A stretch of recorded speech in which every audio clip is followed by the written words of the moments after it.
Hey, everybody. Welcome to Daniel Davis Deep Dive, coming to you live from Washington, D.C. But you might notice a little bit different digs than we normally have. Right now, I'm actually in the green room at CNN, where I'll be going on a panel to talk about the Lebanon, the Israeli Hamas war at 11 a.m. If you want to tune into that, you're welcome to do so. But first, I'm really excited about today's guest with this Alex again from History Legends and friend of the show. Alex, we're so glad to have you with us today because we're going to talk about a really important subject, and that is we're going to look at the historical 2006 Lebanon-Israeli war, but in the context of what could be coming up next in the midst of all of this war that's currently going on here. That's a lot to unpack, but man, you are the guy to get it done, and I'm glad to have you on the show today. Thank you for the invite, Danny.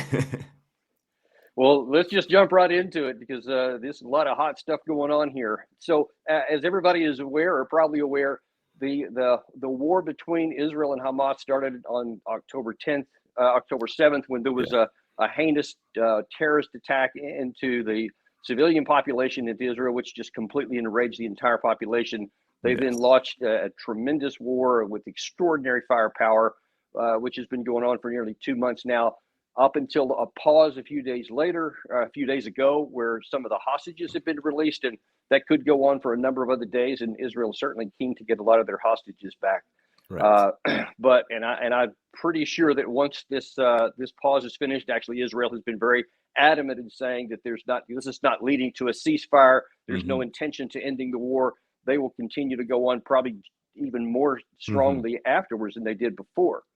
But now that is going to lead to the possibility. The biggest threat of this whole thing is that the war expands beyond Gaza. And I think the most prominent, realistic possibility is that Hezbollah enters the war from the north, from one of two different possibilities, which we'll talk about in a minute. But you being the history master, I've kind of changed up the title there. I call you the history master instead of just a legend. I think it's a little elevated above that. But you know all about a lot of these history situations, and especially the 2006 Lebanese war, which I think is very instructive into what may happen here in the remainder of this Israeli-Hamas war. Right. Now, to set the stage for our viewers here, a lot of people aren't even aware that there was a 2006 Hezbollah war. So I'm going to show this very brief clip here of something that was done on the 10-year anniversary of that war. And then we're going to get into all the details, and you're going to walk us through what actually happened. Gary, roll that tape. 8 summers ago, Israeli soldiers, tanks, and airplanes were fighting deep inside Lebanon, much like they've been doing in Gaza in the past weeks. It all started when 2 Israeli soldiers on a border patrol were abducted on Israeli soil by Hezbollah. The war in Lebanon lasted 33 days. It's estimated that over 1,100 Lebanese died. On the Israeli side, 44 civilians and 121 soldiers have died. Hezbollah fired more than 4,000 rockets to Israel, an average of 120 rockets a day. In Israel, it was dubbed the Second Lebanon War. The first happened 24 years earlier. Wars tend to repeat themselves in the Middle East. But not only the north of Israel is ablaze. During the first stages of the operation, most of the IDF's targets are hit by massive Air Force bombardments and artillery fire that cause tremendous damage to infrastructure, command posts, military bases, and manpower.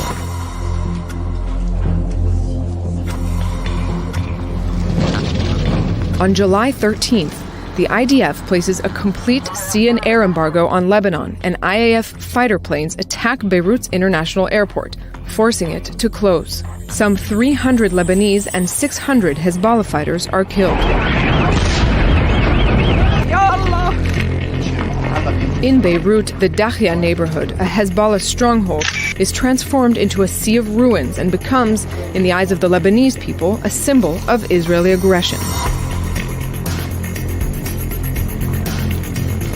On July 14th, just 2 days after the start of the war, Hezbollah fires an Iraqi-made rocket on an Israeli ship as it patrols the Lebanese coastline. 4 of the ship's crew are killed, and Nasrallah can't conceal his joy.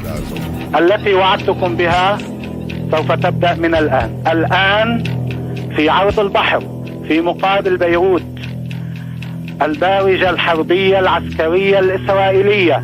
Definitely the Achi Eilat was one of the picks of his abilities to be in public, to talk in public, to dominate the public opinion, especially the Arab one. Meaning he had this proof that he's not one of those Arab leaders that only speak, but he actually does things. He's capable of changing things, and he's more than that, he's capable of winning in a war against Israel.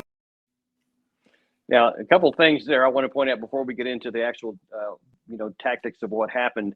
Is at the beginning of that, the anchors said that in 2006 was actually the second Hezbollah-Israeli wars, and he made that ominous statement: "Wars seem to repeat in the Middle East." And then the last part, where he's talking about the leader of Hezbollah, Hassan Nasrallah, and that was in 2016, is still the leader today, and he is still viewed with some that way, that he is a guy who does things. And so there's at least the possibility that he may do something again. But that's what we're going to talk about in the second half of this. But first, Alex, if you could kind of walk us through what actually happened in 2006. So I thought the little clip was really interesting. For example, they mentioned the intense bombardment of Israel into Lebanon. And just to give you a couple numbers, so Israel fired 170,000 artillery shells on Lebanon and flew 12,000 combat missions. That's more than the 11,000 air combat missions during the entire Yom Kippur War. So, and they also fired 2,500 shells from their navy. So you see, Israel really unleashed on Lebanon because of their Dahiyya doctrine, which meant that they could destroy any civilian infrastructure if they thought it could be used for military means. Now, the problem of this is that their 2006 campaign met heavy resistance. But to really understand the problem of what happened in 2006, we have to go back to what the show called the First Lebanon War. So, long story short, Lebanon went through a civil war in the 1970s, which is directly linked to the war between Israel, Palestine, and the Arab states. But I'll skip through this. We'll just have to accept the fact that there was a civil war in Lebanon. Now, in 1982, Israel decides to attack South Lebanon to destroy the PLO bases, so the Palestine. Wait, I'm sorry. Do you know what prompted that? Why did they choose to do that at that time? Yes, because they wanted to destroy the PLO bases from Yasser Arafat, so the Palestinian groups that were launching incursions already in the 1970s from Lebanon into Israel, but it was Palestinian groups. Now, the Israeli army in 1982 launches this operation, and they roll through all the way to Beirut. And it was a military victory. They managed to destroy a lot of the Palestinian guerrilla groups, and they halted all threats to Israel. However, something happened, and it backfired. The first problem is that they got entangled into this Lebanese civil war, which was a nasty war, and often the Israelis didn't know who they could trust and who they couldn't trust. Their allies were the Christian Lebanese, but an Israeli soldier doesn't know when he sees a Lebanese if he's Christian, Shia, Sunni. So a lot of problems would happen, even with their allies. So eventually the Israelis decided to pull back and form some sort of security zone in South Lebanon. And this is where Hezbollah was born. Hezbollah was born because the south of Lebanon is inhabited majoritarily with Shia Muslims. Shia Muslims being the same group of Iran and a large portion of Iraq. Yeah. At the same time, Iran was also facing its war, was militarizing. So this is when Hezbollah started receiving weapons, and they started fighting against the Christian militias of Lebanon and the Israelis. So this was some sort of guerrilla war, and the Hezbollah at the time managed to destroy the Christian militias that were allied with Israel, at least in the south of Lebanon. And then it's a game of cat and mouse between the Israelis and Hezbollah until the year 2000. I think. No, say from the 80s up until that year, So the IDF was physically partially Yeah. occupying into Yeah. Lebanon? Yeah, they were. Got it. They had an occupation zone in South Lebanon. Now, in 2000, they pulled back, but you see, the moment they pulled back, Hezbollah started attacking the ground in Israel. They started launching their first incursions into Israel, and this is when. And you see, this is the very similar problematic as what happened in Gaza. That's exactly what I was about to say. Yeah. The moment Israel pulled back, this opened the enemy to regroup and allow incursions. But at the same time, Israel was occupying a sovereign nation, which was Lebanon. And even though they only had a problem with one faction of Lebanon, and that's the entire problem, Hezbollah is almost like an ethno-religious nation state without a state. And they're hooked onto Lebanon. So it's very hard for the IDF, for Israel, to actually wage total war against them, because launching a total war against Hezbollah would mean attacking people that are not aligned with Hezbollah. Now, then we come to 2006. Once again, Hezbollah launches some incursions into the south, into northern Israel. They capture some soldiers, they kidnap some soldiers. And by the way, Alex, at this point, do you know what the objective of Hezbollah was? Why were they doing these kinds of incursions? I mean, I don't think anyone would think they were going to defeat Israel by these incursions. What was their intent?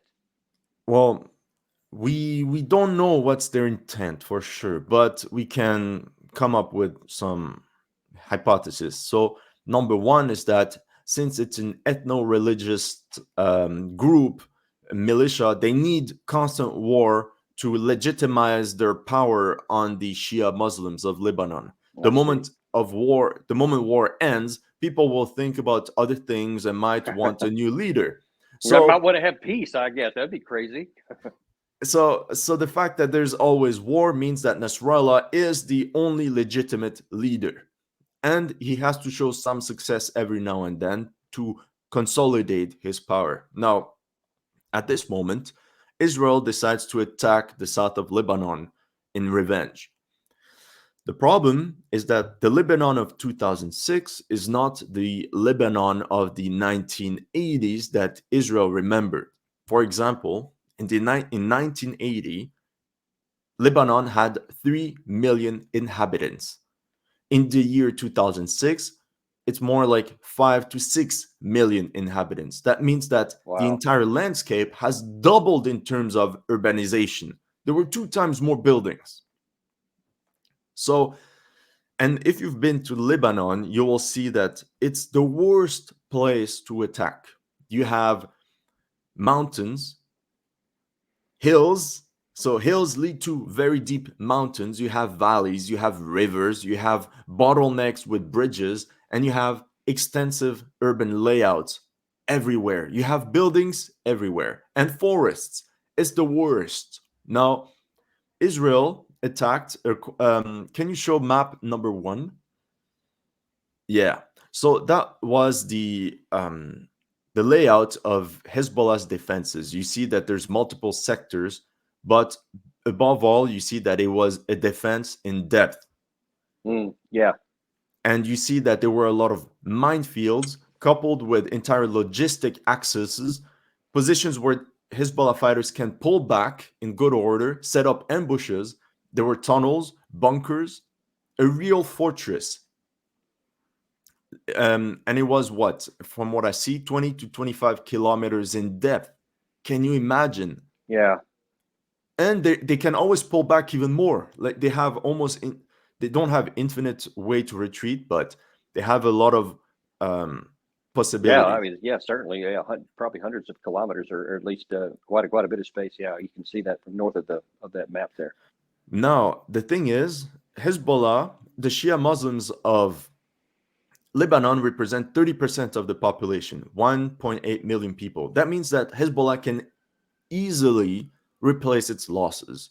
And a lot of people will volunteer to fight to replace a fallen one, which is most likely a brother, a cousin, a father. So there's always going to be new recruits. Now, in 2006, Israel goes into the offensive and they bombard everything. claiming to having destroyed all the might of Hezbollah. Yet, the moment they attack, they face resistance they've never expected. Hezbollah fighters had IDF uniforms and laid ambushes. They used their bunkers, and that meant that all the engineering vehicles that the IDF uses in Gaza right now could not be used in Lebanon. Like, you have to go uphill. There's minefields. The Hezbollah has they have ATGMs, like the Soviet-made Cornet, with a range of 5 kilometers.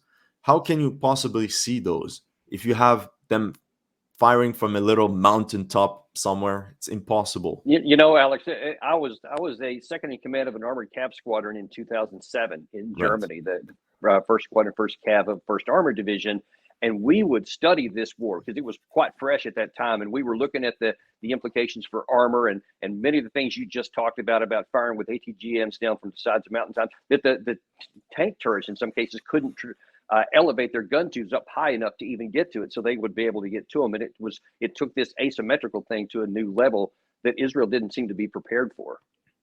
Exactly. And like that, the IDF lost 20 tanks, destroyed beyond reparation. So we can only think of how many vehicles actually got hit. Now, in the end, the IDF lost 121 KIA and over 1,200 wounded. Now, that's enormous if you take into account that the initial strength of the IDF was 10,000 men, which were later reinforced by 20,000.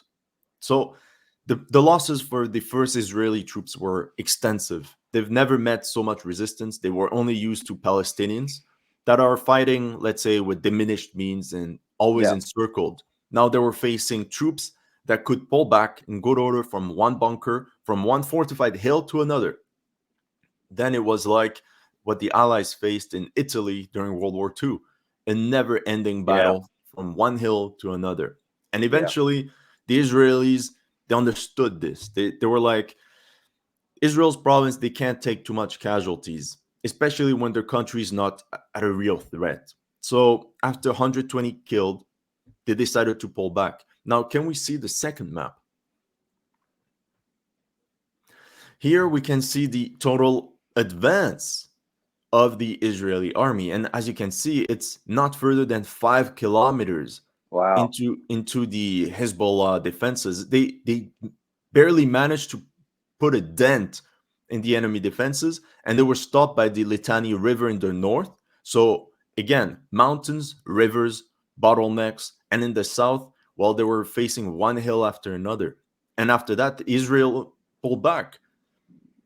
So in a way, we can think that the Israelis claim it was a victory, that they achieved the destruction of the enemy capabilities.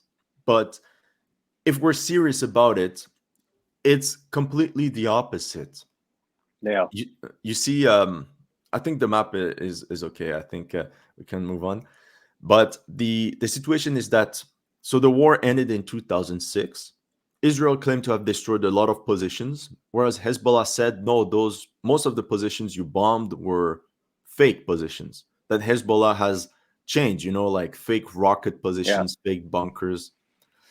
2 years later, Hezbollah won some small civil war in Lebanon, consolidating its strength. So Hezbollah is not weakening, it's getting stronger. Yeah, I think that's what you can see just from the way that they transpired. That, and I had actually not seen that, where the more northernmost advance was only 5 kilometers across that front, and that really illustrates that Israel wisely said, all right, this is not a winning move here, we're going to withdraw here. But the net is that strategically they were in a worse position, and I think we're seeing that it's played out right now. Exactly. And the big problem for Israel is the shift in mentality. They thought they were fighting the same war as in 1982. The world has changed in 20 years.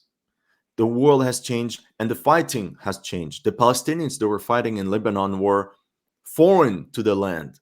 That means that they didn't have the same roots with the population.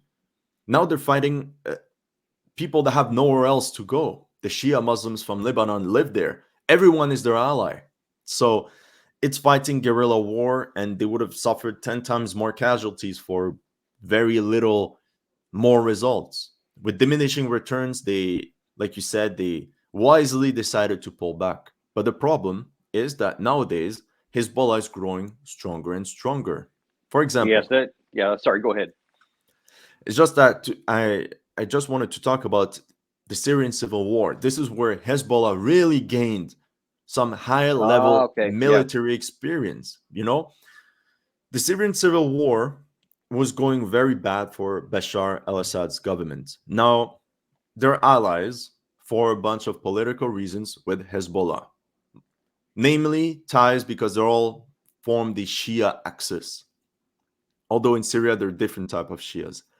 Now, the big thing that happened during the Syrian civil war is that Hezbollah's intervention proved to be crucial. Hezbollah provided stormtroopers to the Syrian regime to actually take down cities. Syrian soldiers were kind of scared to storm positions, even though they had armored vehicles. They did not want to risk their lives. Then you had indoctrinated Hezbollah troops that would go in and attack.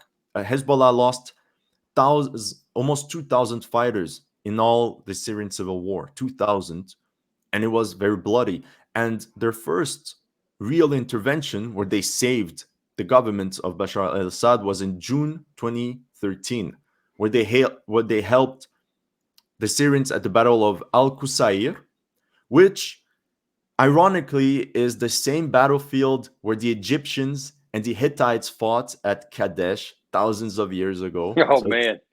It was the same battlefield, maybe 1 or 2 miles away.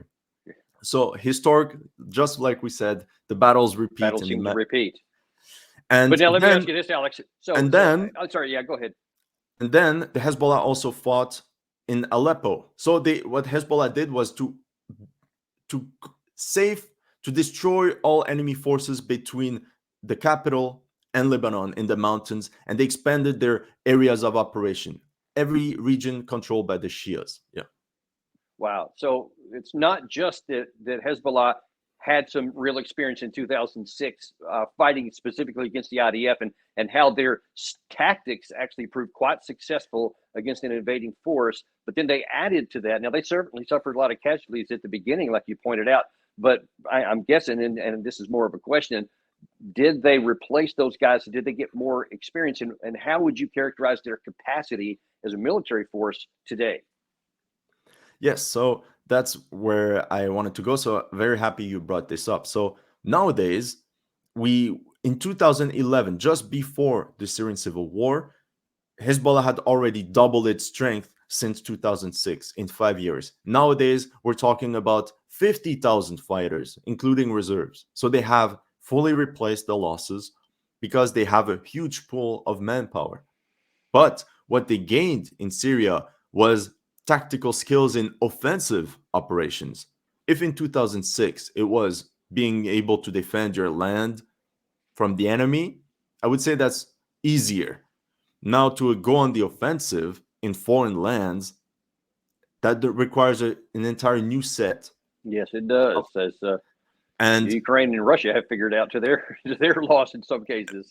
Exactly. And now apparently there is even a foreign brigade in Lebanon under Hezbollah's control, which are Middle Eastern Shias from Iraq, Syria, maybe Iran.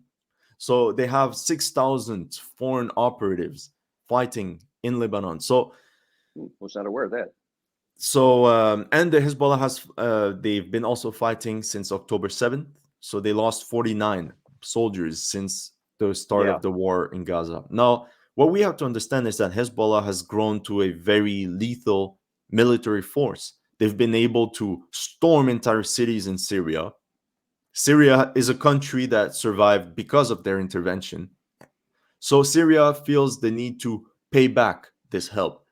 So there's an entire logistics axis forming. Okay, another thing I was not aware of. That's interesting. Yeah, Syria. So Iran supports Syria that supports the Hezbollah. Well, so let me ask you: is that part of the reason why I keep seeing the IDF take out the airports in Aleppo and in Damascus? Is that related to that? 100%. That's why. That makes more sense now. So they're allies. Now, the advantage of having an ethno-religious state like Hezbollah at the border with Israel is that you can't destroy it unless you remove the full Shia Muslim population from the border. And you can't. And you can't. And the problem is that it's not a country that you can declare war against. You have to go into Lebanon, which is majority not Hezbollah. So you have to attack civilians that have nothing to do with that. And that's how Iran holds Israel. Yeah, that's and we'll see whether that continues to hold. But real quick, in the time we got left here, I want to shift gears here to what may come. And there's a lot more risk of a new Lebanon or Hezbollah war with Israel, and it's potentially going to take a couple of different directions. I want to play this short little clip here of how people are talking about this right now. It was another day of cross-border strike and counter-strike between Hezbollah and Israel, with the violence edging beyond isolated incidents and starting to veer toward the scenario so many here fear. Another full-on war between Hezbollah and Israel, one worse perhaps than the more than month-long battle they fought in 2006. Throughout the day, Hezbollah fighters targeted Israeli military positions on the border, firing guided missiles at communications, observation, and surveillance equipment, and also hitting some Israeli towns, killing one Israeli civilian and wounding several others. Israel fired artillery and launched airstrikes on what it called Hezbollah military infrastructure. As a result of the fighting, Israel declared a 4-kilometer deep closed military zone along the border to keep civilians away. In the afternoon, a volley of rockets was fired into Israel, most intercepted by the Iron Dome. All of this doesn't amount to war yet, but it's getting dangerously close. Ben Wiedemann, CNN. Southern Lebanon. Alex, that really portends a couple of things, and I watched one of your earlier episodes on History Legends, and again, little shout out to your show. Everyone should watch every episode; it's extraordinary. But I remember you talking about some of the targets that he mentioned in that clip that were being hit that you say could be like preparation of the battlefield potentially for an offensive later on because of the kinds of targets they're hitting. I wonder if you could elaborate a little on that. Can you elaborate, because I didn't really understand the question? Yeah, so he was talking about some of the targets that had been selected by Hezbollah into Israel so far. Right. Yeah. Okay, so that's the entire question now. What is Hezbollah going to do? They said they would, like you showed in the first clip, Nasrallah always said, as opposed to other Arab leaders, he's doing something. So instead of launching an offensive, he's just bombarding and striking the outposts at the border between Lebanon and Israel. Now, is Hezbollah going to launch an attack? The question is why and what do they benefit from it? I mean, they're allies with Hamas because they have the IDF as common enemy. But apart from that, these two entities hate each other. Hamas is Sunni Muslim, which think that Shias are heretics that have to be destroyed, put simply. So the idea of if Hezbollah goes too hard, Israel is going to attack them, and they might suffer losses and everything. So if anything, what Hezbollah wants to do is the same as they did in 2006, provoke the Israelis to come onto their field, onto their battlefield. That's the only way Hezbollah can actually defend itself and inflict damage on the Israelis. There's no way, as of now, with the information I have available, that Hezbollah launches an offensive against Israel. They're majority infantry force. I mean, they're going to fight project power, probably. And they're going to attack in places where the civilians are not in support of them. So it's going to be hard. Infantry force against a mechanized force with air support. I mean, now one possibility, Alex. Let me get you this, Gary. If you could throw up that last battle map that we talked about earlier today. This is on the left side here. You see is a relief map that shows on there, and on the right hand side is the current map of Israel. In the middle is some of the axis of advanced from the 1948 war, where some of the Arab regimes went in there. So you see where people have gone in the north before. Now, there is a concern that as Israel continues to move south, especially once they go past the Wadi Gaza, moving into the next, which would be an extraordinarily bloody phase because of the sheer massive number of people squished into the south there, that they're going to start using even more and more of their bombs. They're going to run out of missiles. They're going to suffer more casualties, and they're going to be, logistically going to be having to have that line to the south. At that point, they could be vulnerable to a Hezbollah attack. Now, you pointed out correctly that there's a lot of reasons why Hezbollah wouldn't want to do that and take that risk. However, there is also lots of people talking, and I'm talking openly on the Israeli side, that they may want to just go and turn and go get Hezbollah once they finish with Hamas. So it could be that Hamas or Hezbollah could say, we're going to have a spoiling attack while you're spread out over this area, and when you're weak, then we're going to open up a northern front. They could also have lots of pressure from other Arab regimes and Arab entities, not the least of which could be Iran, to say, hey, this is their moment. We'll help you with however way we can. What chance do you think that there is of something like that, as opposed to the second one, which is they'll still, even then, wait until Israel might move into the north? So from a military perspective, and then we'll talk more politically, the only place where Hezbollah can really attack is in the northeast of Israel. So there's the towns of Metula and the entire valley going until the Sea of Galilee, the Golan Heights, all these parts. Perhaps Hezbollah could attack. Perhaps they could storm the Golan Heights, snatch this area, and give it back to Syria in exchange for some financial compensation. There's also some part called the Sheba Farms, which is disputed land between Lebanon and Israel. But overall, I don't see what they would gain from an offensive. The best scenario for Hezbollah is to wait for Israel. Now, even then, what is Israel's benefit in attacking South Lebanon?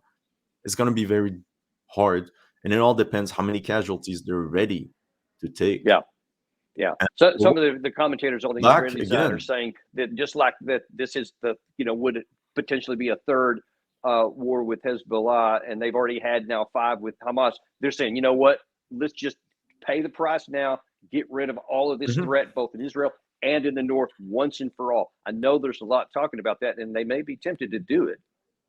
For sure, but the question is, for what? So to think that they can destroy Hezbollah is futile if they don't have a political solution to the problem. Just thinking that they can destroy some heads, some leaders, some positions, and call it a day, fine. In 10 years, we'll be back at it again with a strengthened Hezbollah. So the problem is that in Israel, the situation with the Palestinians and everything is, I would say, completely different. The Lebanese in South Lebanon, the Shia Muslims living there, they're not going to move. So Israel would have to occupy a foreign nation. So there's 2 separate issues at play here. One is what makes military sense, and one is emotions. And I've, in my view, already we've seen Israel take a lot of positions and actions that are not militarily sound. For example, this whole idea that they're rolling through Gaza and going to make them safe, I think, is just nonsensical.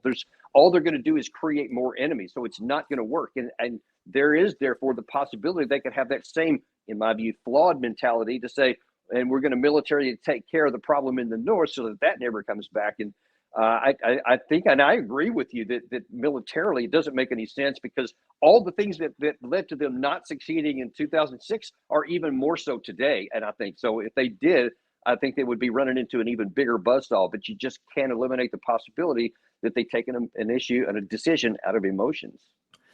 Yeah, and the problem nowadays is the civilians, like we see in Gaza. The big problem is that you're not fighting conventional war. You're fighting a war where civilians are involved, and that increases the emotional aspect tenfold. Yes, I agree. Everywhere, on both sides. Exactly. So that Israel needs a political solution to what they want to do. That's the reality. And this is not my area of expertise. I think there's other people that have a better understanding of geopolitics. But all I know is that Israel is always chasing a military solution with force, sheer force, to problems Right. that are perhaps not military in nature. Right. Yeah, and that's the issue, and that's a whole other ball of wax, which we will need to untangle. Alex, I'm so grateful you come on here. I've been told I'm running out of time. I have to get ready for CNN here. No worries. But this is such a great thing because you so hit the nail on the head here. There are two separate tracks. There is what's militarily achievable, and then there's what I can do emotionally with some power that I have, which may not lead to the political outcome I desire. And you could actually end up using a lot of military power to have an outcome that you don't want at the end. And we're going to see how all this unfolds. But we are so grateful for having you on today, Alex. Really illuminated a lot of things that we haven't seen. And good luck for the interview on CNN. Yeah, I appreciate it. Yeah, and we're going to continue to watch all your shows, and everybody should keep going back to History Legends with Alex. Thank you. All right, and that's all we have time for today. We will look forward to seeing you later today when we have Doug McGregor, and you're going to love that one. Don't miss it. Oh, yeah. And, talk to you guys later. That's all we have for you.